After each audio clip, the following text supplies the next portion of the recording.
Good afternoon. This is Gabriel Jackson, and welcome to BJC Mitzvah Day number 102, part 3. Mitzvah Day keeps us on its way. We'd like to honor the Baz family. It was so nice to see Carlos here in Houston, Texas. Carlos, we love and miss you. Come back anytime. Of course, we should all be together in Eretz Yisrael, Yer Kodesh. B'mheira v'yameinu, amen. May Israel be safe and sound. Okay, we're continuing with Mitzvah number 102, part 3, using the Sefer Hachinuch. The Mitzvah for the Kohanim to eat the meat of the Chatas, the sin, and the guilt offerings. The Chinuch proceeds to explain how this principle applies to our mitzvah.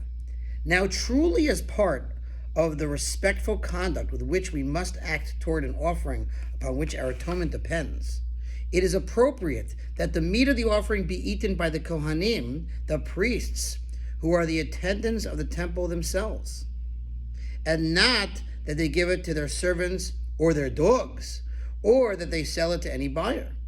This is a basis of the law that the Chatas Asham offering may be eaten only by male Kohanim. Having explained the central law of our mitzvah, the Chinuch applies the above concept to other laws regarding the consumption of the offerings that atone. Likewise, it is part of the appropriate respect due an offering that affects atonement, that it be eaten in a holy place. This is a basis of the law that the meat of the Chatas, the sin, and Asham, guilt offerings, may be eaten only within the confines of the temple courtyard. Similarly, part of the respect due the offering is that they should not delay its consumption very long, so that it should not become rancid and the soul will be repulsed by it, God forbid. This is a basis of the law that the meat of the Chatas and Asham may be eaten only on the day they are offered and the night that follows. Right? So in other words, they have up until sunset / nightfall, 3 stars, and then all the way until crack of dawn. And that's it. The next day happens, it's too late.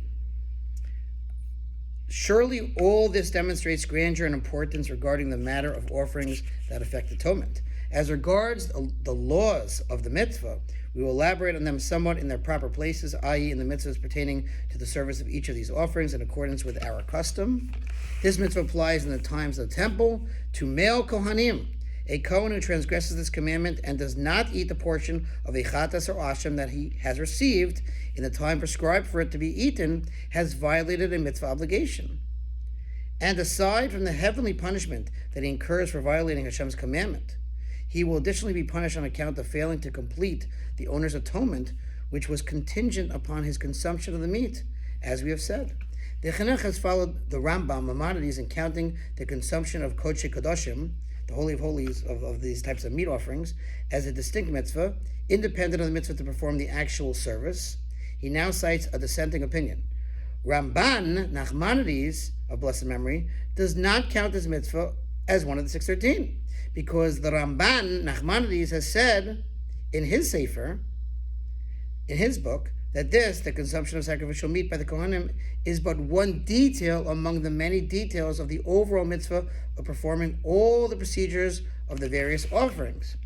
For as Ramban Nachmanides explains, among the laws of the offerings, Hashem, blessed be He, has commanded us regarding them, who shall eat them and to whom they shall belong. And Ramban concludes, the truth is that the complete atonement of the owners is contingent upon the Kohanim's consumption of the meat. That concludes, my friends, this mitzvah. Thanks for listening to Sponsor Mitzvah 36-100 for the gold, and we'll see you tomorrow.